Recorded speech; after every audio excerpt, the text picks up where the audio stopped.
Well, Artist on call. Artist on call. what is up, Cal Brown?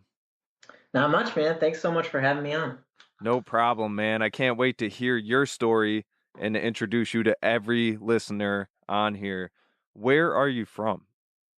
So originally from Cleveland, lived in Florida for most of my childhood, though, and then for the past few years, I've been in Atlanta. Oh, nice. That's a change. So, Yeah. what's the music scene like there? I mean, I get like Atlanta's hip hop scene is obviously well known, but Sure. what's like there? Like, if you're, because obviously you're in the like alternative, like folk genre like that. Like, what's Mhm. that like down there?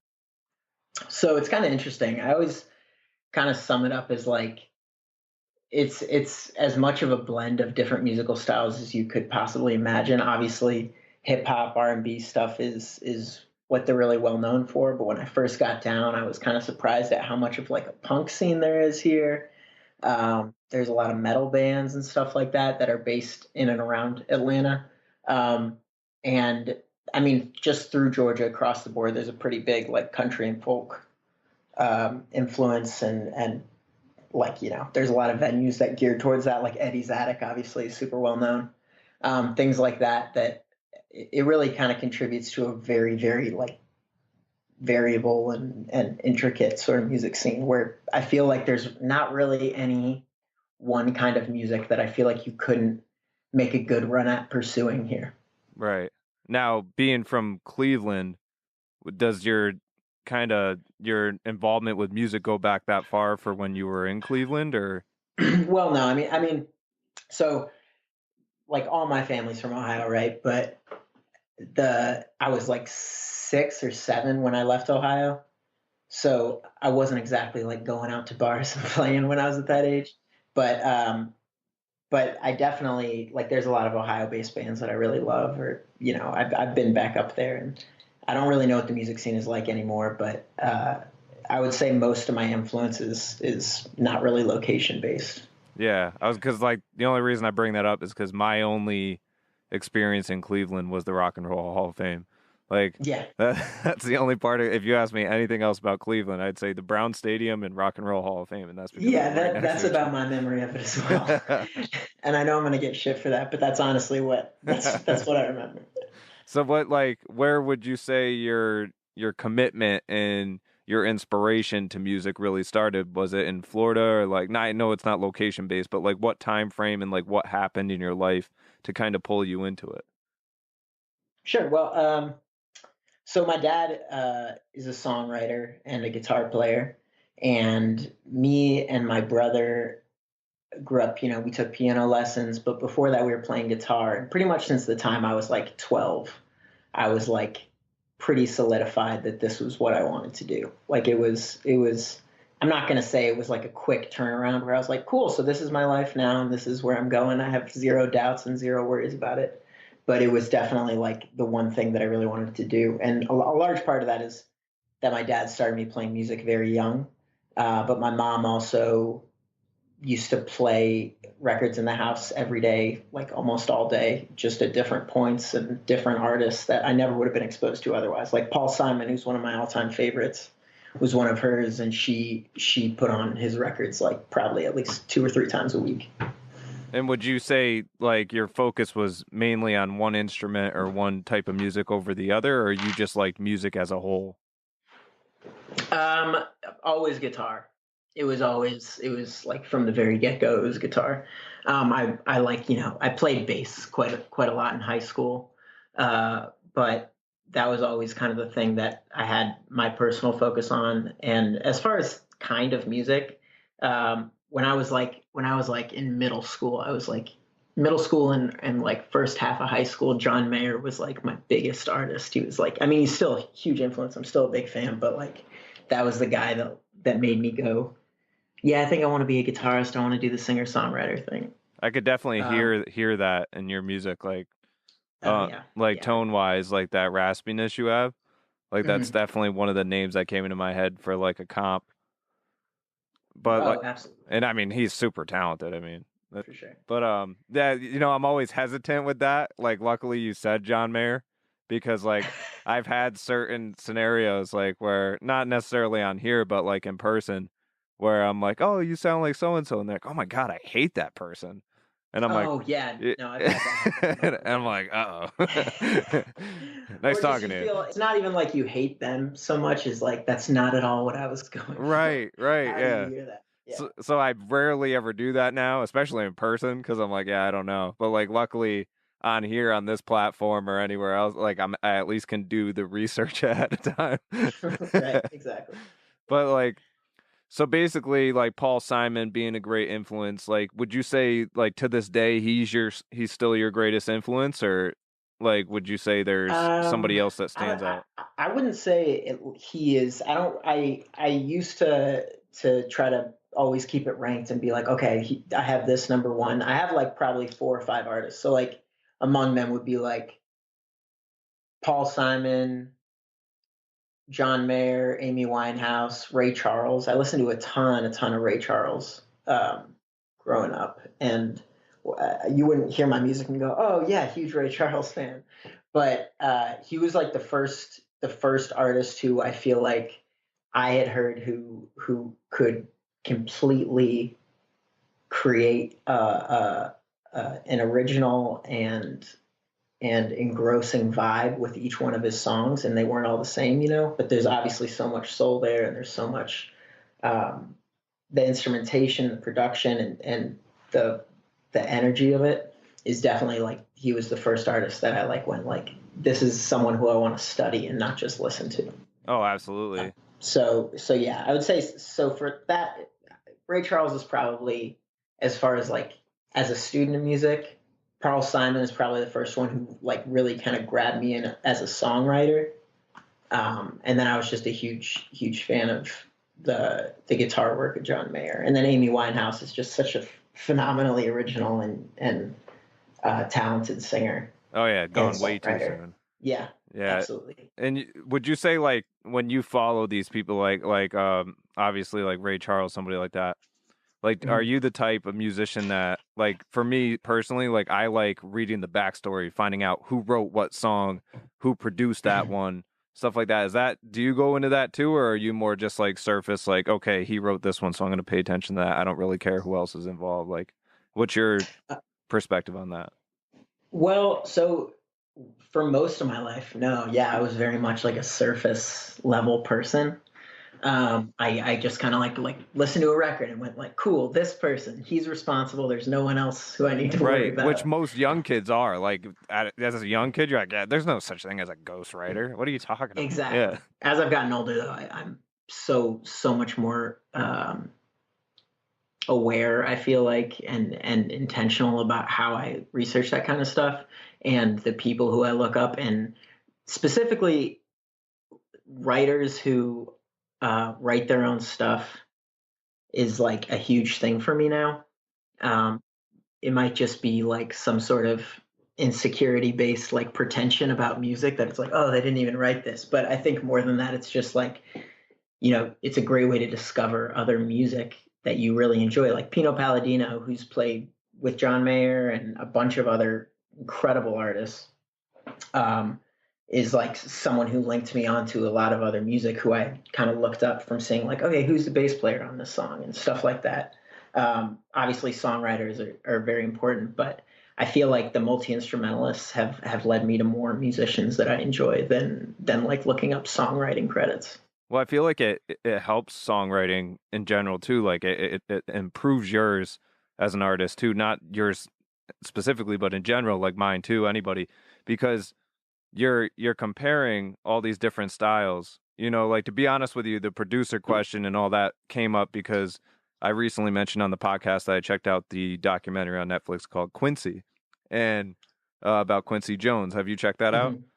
I haven't watched it yet, but I've actually had it recommended to me a And couple of it's times. phenomenal. And like honestly, like I obviously working in and out of studios and with different people have heard the name Quincy Jones and has known that he's a legend in the back of my head because I know a few of the songs that he's done, but I didn't Mhm. know to the scale that he actually did. I'm like, holy Right. smokes! Like it was like pretty much any of the legendary songs. I'm like, oh my God, and like Ray Charles, I'm like, Jesus. So like Yeah.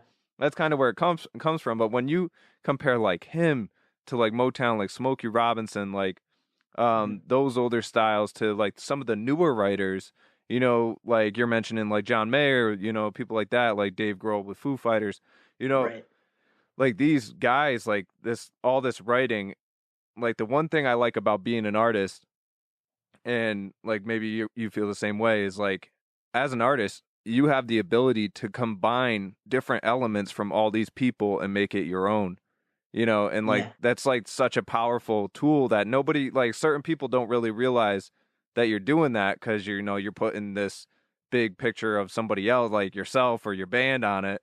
You know, they don't Uh-huh. really know that that's what an artist is, but really it is, and it's pretty impressive. And like it's kind of cool to hear this from you, because like listening to your music, like people listening right now might be your supporters that know your music, but they might also be people that haven't heard your music, and they're probably like, okay, now I want to hear this music because he's already talking like John Mayer, like who's this guy? You know? So the one song, Right. the one song that stuck out to me out of the ones I checked out off of your EP called Spring was You Ought to Know. And the reason it stuck out to me was because I pictured it in a live setting. I was like, Jesus, if I put this in a, like, if I went to a bar and I heard this song, like people would be moving. Like it has energy. It had like a good bop to it. And like lyrically, it was definitely impressive too. I liked your tone. I liked everything about it. What's the story of You Ought to Know? Like what inspired you to write that one? Oh man. Well, first of all, thank you. That's super kind of you to say. As far as the story of it's kind of, I have maybe a handful of songs that I've written. Like this is in direct response to the situation I'm in, but most of them are kind of recurrent themes or recurrent feelings that I've had through multiple times in my life. And one of the things that song I think really encapsulates is just, there's an aspect of relationships that's like evolution versus change, right? It's like you want the people you're with to evolve, but not to, you don't want to just change yourself to be the best version of what the other person wants in the relationship. And when it's kind of like they keep getting disappointed and you've been with someone for a long time just because of the way you are, sometimes it just feels like that should be said. Like it should already be established in a relationship, you know, like I am this way and you know, but I think that a lot of times people in relationships tend to assume that the other person's going to change something that's not ideal about themselves for their benefit or for the other person's benefit, which is, I think, a really unhealthy way to look at things. So it's kind of more of, It's like a lack of statement against that. communication or something. Right. Exactly. Yeah. Yeah. No, you Yeah. know, it's crazy. It's like I never really, like I'm talking about this song like on a positive front. I'm like, yo, it pops. Like I dance that, and you're like, yo, so relationship problems, and Yeah. but that's Sorry. kind of the art, that's though. the I mean, songwriter. yeah, seriously, that's like the art behind it, because it's like it could be perceived in so many different ways, you know? Mm-hmm. Mm-hmm. Yeah, I mean, so that's the lyrical story behind it. But as far as the actual like production, how it kind of all came together in that way, it has a lot to do with me just listening to all these like kind of like upbeat, sort of like there's like a light influence of like southern rock and like folk and that kind of stuff in there. And I feel like I, at least for like the first like 3 years where I was like serious about pursuing music, I just avoided that stuff like the plague, because I just didn't want to be that. I didn't want to be anything Southern related or anything, you know, anything like country westernish or anything in that genre. I used to really not like that kind of music. And so I wanted to kind of adapt something like that and try to find like a meeting point between the stuff that I was doing on my older stuff. Like, I don't know if you checked out my older EP at all, but that kind of stuff with like a little bit more of like the, you know, I'm in Georgia, I can embrace a little bit more of this. Right. No, absolutely. So I'm going to play You Ought to Know right now. We'll listen to it, and then we'll get back into it and talk some more Cal Brown.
That was You Oughta Know by Cal Brown. It is available on Spotify and more. You could also go to CalebBrownMusic.net and check out more there. That was sick, man. I like that. Thank you so much. Yeah, my favorite part about the mix, like from an engineer's perspective, is the panning was sick, and I like the harmonies in the background too. How they were, well, that kind of has to go hand in hand with the panning. But did you mix that, or did you bring an engineer on for that? Oh God, no. So I've I tried mixing for so long, and the truth is I'm just terrible at it. And I think part of that is like mixing your own music. You have like your idea of what needs to be there and how it needs to sound, and you get really lost in it. So the mixing engineer for this is a guy named Goran Rista, who's a really, really super talented audio engineer and studio drummer based out of Miami. And I met him through he did the drum track for me through like it was some sort of promotion through his website that he did, right? Where he was selecting like a couple artists to do a drum track for free. And so he did the drums for Lonely, and then he decided to, or he like reached out to me. And he's like, "Hey, I really like this style of music," and he sent me some samples, and it all just sounded incredible. So I kind of got to know him a little through the process, and he's like a super friendly, nice guy. But it's funny that you mentioned the panning thing and his style, because the panning thing, I think for this song especially, is pretty crucial because there's so much going on at pretty much every interval besides the verses. And he this was the one song where he was like, "I think that you might have too many things happening at once for me to get this to sound clean." But I mean, I think he did a great job considering how much is going on at all the different points. No, I loved it. It honestly sounded like a full-on band, and like I think it went together very well. Yeah, Now, absolutely. how many instruments do you actually play?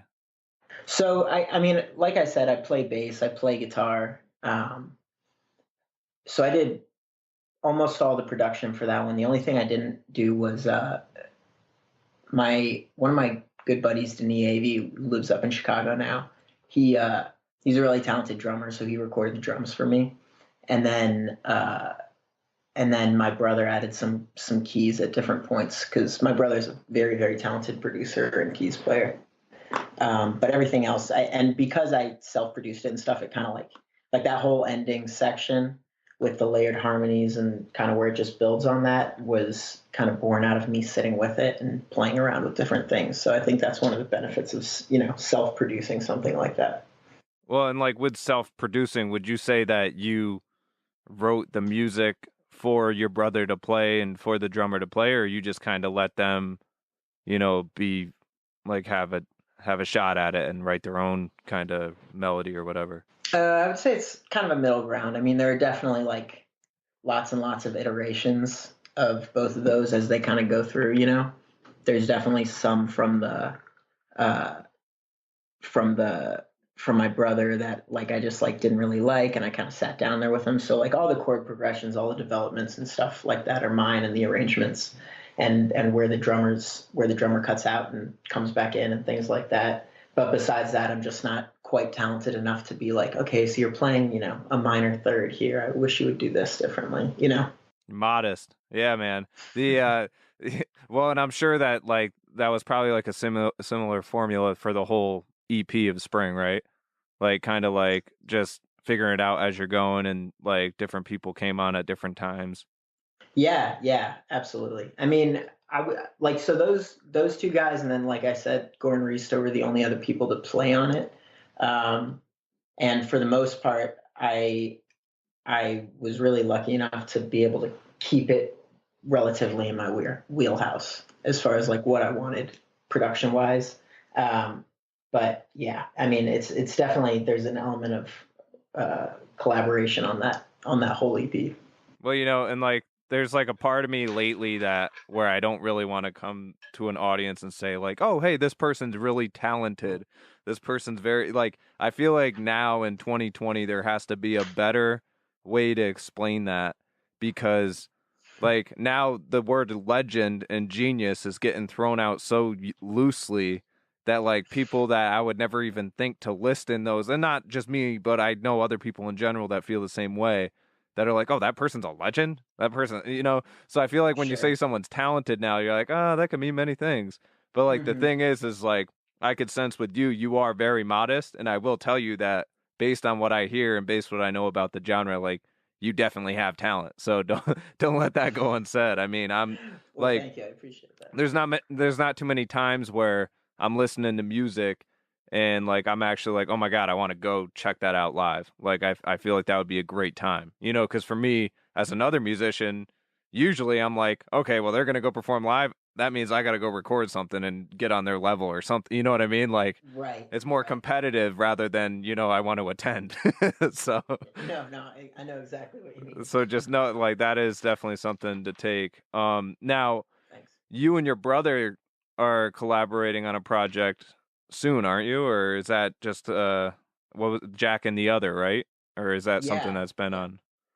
So we put out an EP in January of 2018, um, called Circles, and that was like, so me and my brother came to Atlanta at the same time. He had dropped out of law school because he hated it. He like kind of had been gearing up his whole life to be like, yeah, I'm going to be a lawyer. And he went to school at FSU Law, and for a semester, and was like, this is the worst. I can't do it. And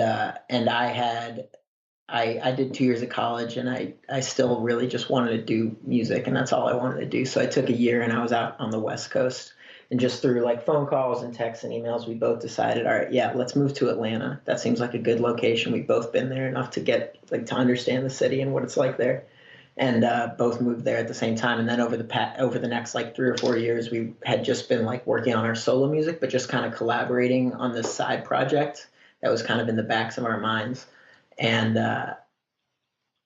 then it kind of culminated in that 7 song EP.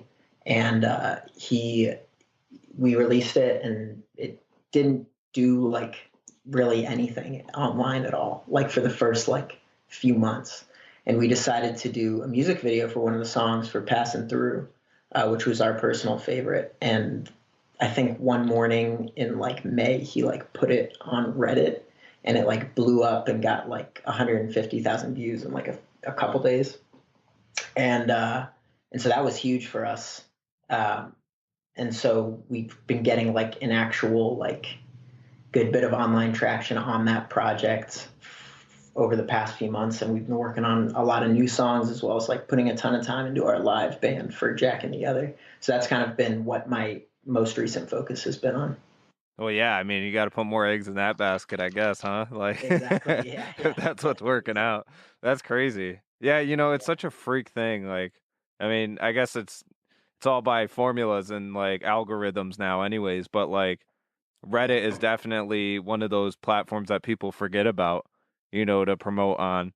Like, I know for EDM, one that goes unsaid now is like Beatport. Like, nobody thinks about Beatport anymore ever since Skrillex got big off of it, but it's still pretty like it's a streamline, technically. Yeah. Um, Yeah. And it's definitely a double-edged sword with those sort of things too, because like there's people on a lot of like smaller, like more niche music subreddits that just like they kind of just spam their stuff every week.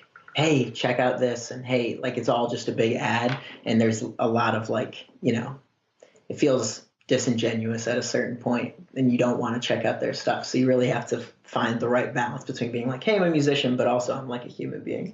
well, that's the hardest part, because it's like I feel like for me, the reason like there's been a big gap for me since I've recorded anything, and like I've been in the studio constantly. Like I own a studio, so it's like I have no excuse. I'm constantly recording, constantly writing.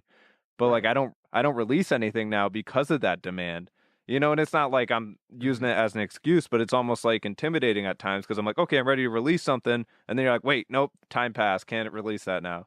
You Yeah, know, exactly. there's I like know it exactly. kind of comes into what you were saying about like engineering your own stuff. You kind of over analyze the situation, and like Mhm. I could totally relate to that for engineering, like because now I have been mixing my own stuff lately, And dude, it's taken me like 3 times as long than if I just sent it out to somebody. It's driving me insane. Exactly. Yeah. And that's kind of what my brother goes through, because he's an incredible audio engineer, but he, we sit there, we like work on a song back and forth. Either I'll just write it or he'll write a beat and I'll write on top of it and guitar and all that stuff. And through the production stages, when it's time to mix it, it's just the most laborious, like, song ruining thing in the world for him. Well, and it's tough because it's like, yes, you should get other people to do it because like it is kind of like out of the artist element to an extent, because you're like, okay, well, you're kind of frying my brain with this crap, especially like with marketing stuff. But then again, like one thing I've noticed with mixing lately, like not to like push you in that direction, but like it kind of goes to what you said where you get to make it sound, or you get to make it your sound, and that like really came true to me recently, because like I was actually mixing stuff and I heard stuff balanced and I was like, oh my God, I haven't, nothing against any engineer I've ever had, but like, I'm like, wow, I've actually wanted this for all my songs and I just never knew it, until I actually started doing it. Cause I'm used to mixing for other people, and that's like, it is what it is. That's easy because I don't have the same passion for their music as I do my own. You know what I mean? So it's totally different, but like, that's the crazy thing. Like, throwing it, like going back to what we were talking about, I changed the subject, but like just throwing this song up on Reddit, and it must have been like probably a popular thread or whatever where he threw it up, but like who would have known? It's just kind of crazy that just happens when you least expect it. It's usually it's usually what you hear when you least expect it. It happens.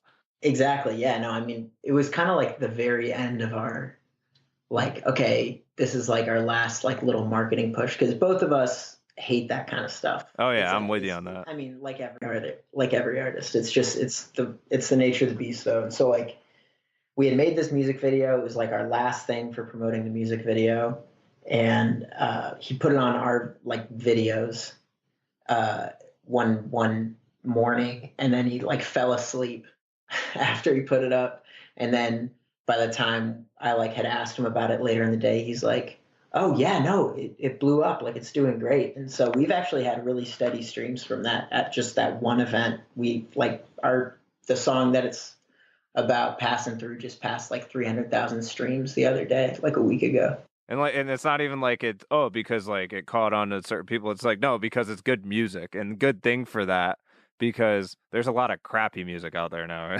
Like like especially for like the rock genre, I feel like it hasn't been getting a lot of attention lately. I mean, it could be due to the lack of artistry that's out there, or just because other genres are phasing in, like certain ones I've discussed on the podcast before. But like what's your take on today's genre? Like, do you think it needs improvement, or do you like where it is? Like, what's your take? Well, do you mean in like the popular sense? Yeah, let's say, I should be a little bit more exact. I forgot the thousands of subgenres that exist. Let's say like, let's go for popular rock, like what you would hear, back in the 90s compared to today. Oh man. I have a tough time with that.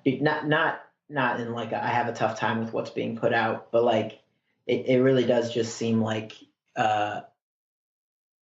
the genre thing is so fluid, but it also, there are like literally thousands of subgenres of everything that I can never seem to correctly identify.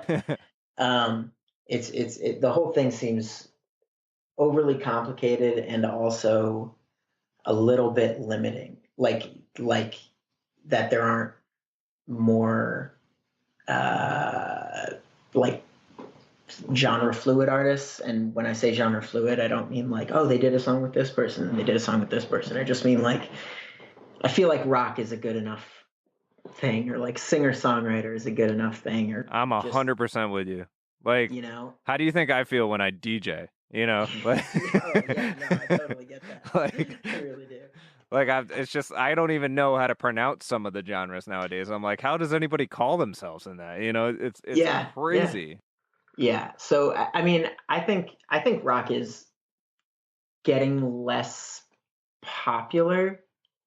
And I think that certain bands I think a lot of bands, especially the ones starting out, tend to be too, like they abide by the genre requirements a little too much, and not just bands but specific artists too, and DJs and hip hop artists and everything. It's like, well, this is my style and people like it, or this is the kind of music I'm trying to create, so all my songs are going to fit into this, which is part of the reason I like my collab project so much, is because there really isn't okay, yeah, this is the summation in these 3 or 4 words, this is what it is, you know? Well, and that's like, you should have heard me when trap came out and people were calling it hip hop. Like, Right. and you being from, like, you living in Atlanta would definitely, like, you know all about that because that's where it originated. But like, Right. like when that happened, I mean, that was like every episode of this podcast was me just blasting that, and it was probably not the best episodes I've had, but at least I got it out and I said what I had to say, you know. But either way, like, way too many genres, and it's, you know, I think it's up to us, you know, it's up to us as artists to now simplify that. You know, like you said, you know, you created this and you said this is what it is in 4 words or whatever, you know, like that's what has to happen, you know, Yeah. because nowadays, like, these kids and like everybody listening to this new music is accepting it as the genre that it's portrayed as, you know. So if you're gonna put like a 5 frickin' word name as a genre, like, that's gonna land and that's gonna stay if you keep doing that, especially in mainstream. But Without a doubt, yeah. speaking of And- which, one of the biggest sorry. names that came up recently on the podcast that, like, I think I mentioned her a few times, but like I wanted to get your opinion on her because there's definitely similarities, I think. But like Billie Eilish, what's your take on her and like that whole new trend? Well, it's not a new trend; it's just an ongoing trend of the whisper singing. Like, what's your take on that? I wish I had more of a novel opinion on that, but I don't dig all of her music, but I dig a lot of it, and I think that she's done a really good job of. I think she and her is it her and her brother that like work together on that? Right. Yeah.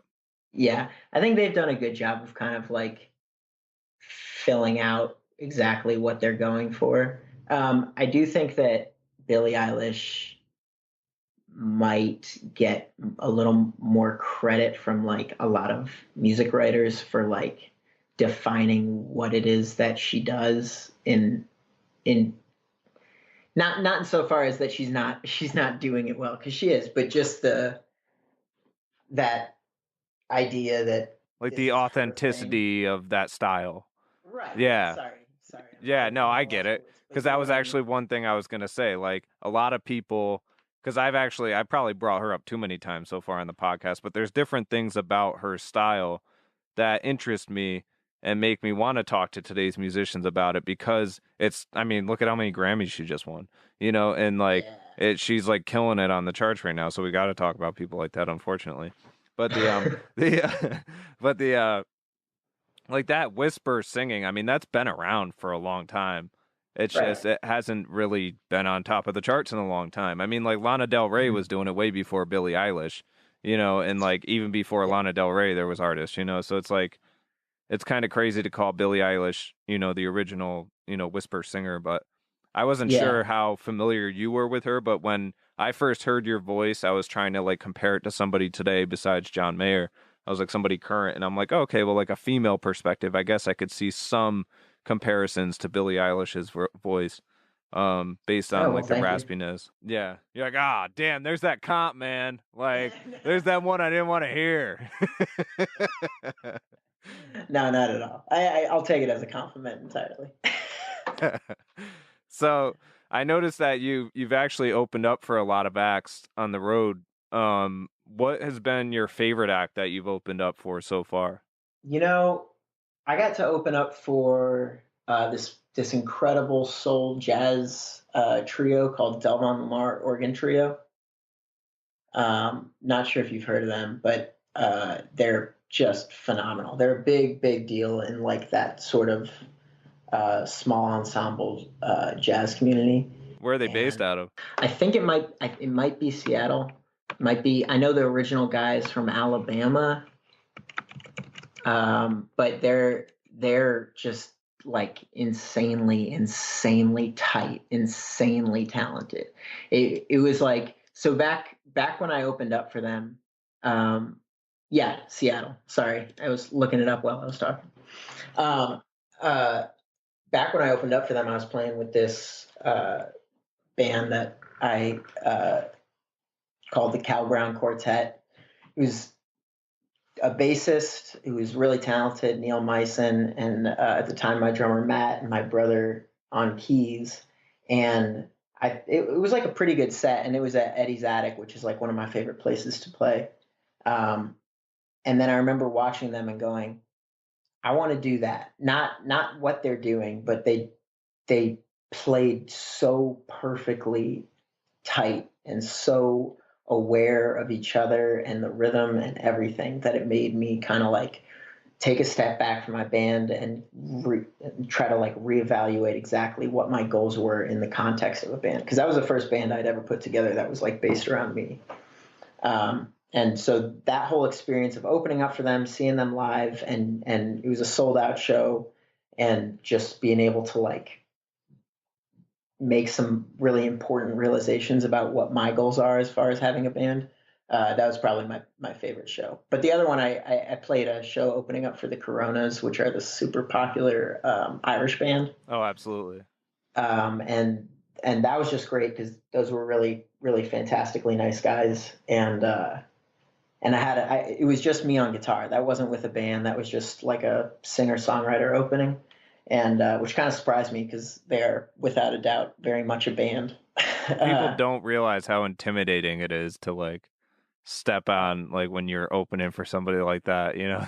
Oh yeah. I mean, it really is. And I had one of the encouraging things about that show is I had a lot of Irish folks come up to me afterwards and go, I usually really, really hate that music. I really hate singer-songwriter music, but I really liked your set and stuff like awesome. that.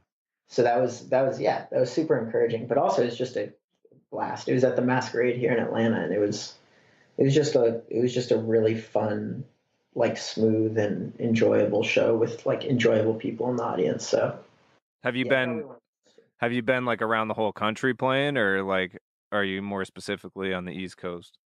Very much, yeah, like Southeast. I wish.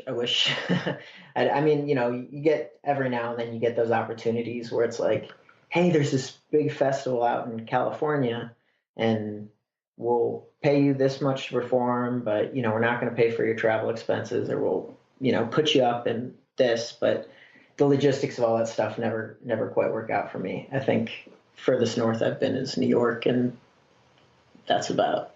Yeah. Besides that, it's just like the Southeast. Well, that and like coronavirus right now, you don't want to go anywhere.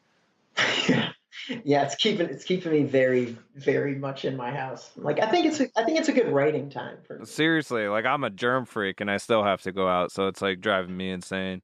But so would you say that you have performed at your favorite genre or at your favorite venue, or like you still have a venue out there that you would love to perform at? Janus Live in St. Pete. I went to school my freshman year in St. Pete, and it's just such a cool venue. It's not huge, but it's pretty historic and really, really awesome. And I've always wanted to play there. But besides that, Eddie's Attic was always like pretty much my whole life. It's like Eddie's Attic just seems like a really cool, intimate environment. Like I've had the opportunity and played at a couple bigger venues, both to an empty room and to like a big crowd, and I just really enjoy the more intimate settings, even with a band.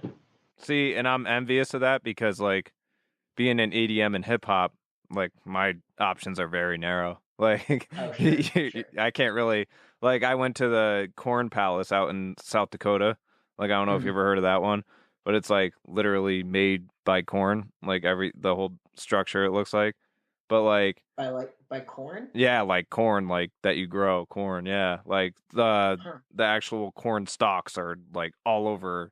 To this day, I don't really believe it's built out of that, but I remember when I went out with my brother, he convinced me of that. So let's just go with it.